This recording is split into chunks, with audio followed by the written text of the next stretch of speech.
can you talk about Northwestern's last shot, and did you feel that there was a travel or a push-off on that shot? The officials didn't call it, so I mean, I don't know if my mic is on, but at the end of the day, Boo made a hell of a shot, and you got to give them credit. They get us down 19. You can't spot a team at home 19 and expect to win all the time. And I thought we fought hard the second half to get back in it, so I applaud our team. But we got up to such a rocky start, on the road. And I thought we were too hyped, pumped for the game, and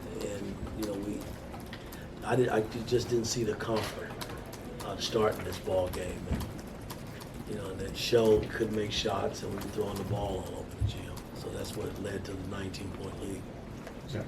Yes, Mike, how much did you see maybe your team get better in that second half, finding ways into the offense, not just through trace and not just through throwing it in places where they could double it? Well, I tried to give them some movement early, but we missed shots.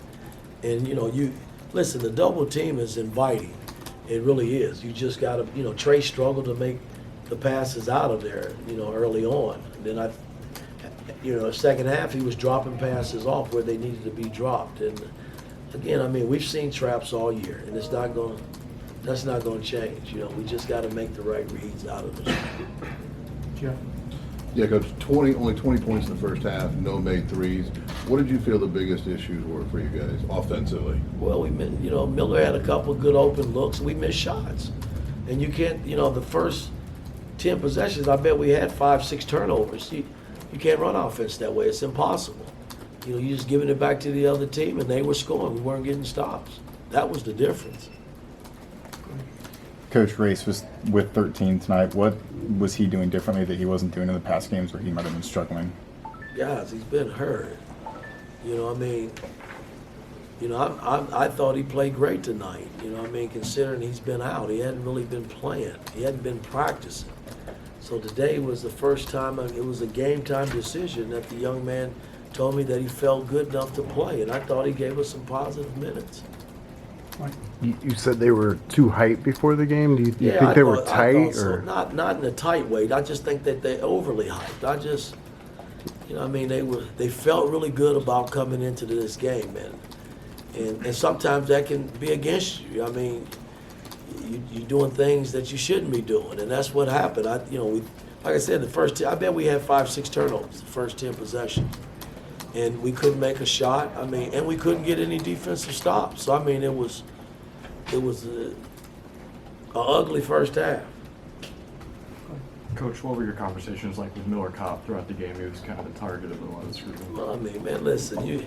All you do is tell a guy like Miller, hey, look, you're wearing an Indiana uniform. The best way you can make them shut up is you punish them. And he made a few shots, but he struggled to shoot the ball. Here he's done that the last 2 years. But hey, we got to move on and get ready for Illinois now. Coach, were you happy with the intensity in the first half? And I guess is there anything you can do to kind of make sure that guys are doing that? No, I wasn't really. I thought our intentions were good, but like I said, you can't turn the ball over 5 of your first 10 possessions and not get stops. And you still missing shots behind the turnovers. That's a bad combination, man. You can't win games like that. And to get back down 19 and to be able to get back in and have a shot at the end says a lot about the character of our ball club, but you can't do that on the road. These teams are too good in the Big Ten. Mike, what makes their guards so effective against your defense today and also throughout the season? Well, they good one-on-one players. They great off the bounce in terms of being able to break you down. And if they don't play in space, which I don't think we allowed them to do tonight, we kept letting them get to their strong hand, and that's on us from a defensive standpoint. We're trying to trigger where all the flow is and the traffic to give you help. And if you let him get the other way, that's on us as a team. Yeah.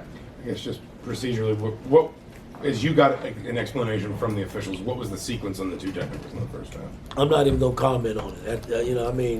At the end of the day, he made the calls. Those were critical. I look at it. I told my team today, I got to take the hit for this, for the technicals. But that we still, getting down 19, that hurts, and the fact that we fall back, I was happy about that, but I'm not even gonna comment on the officials in that case. I'm not. Okay, last question.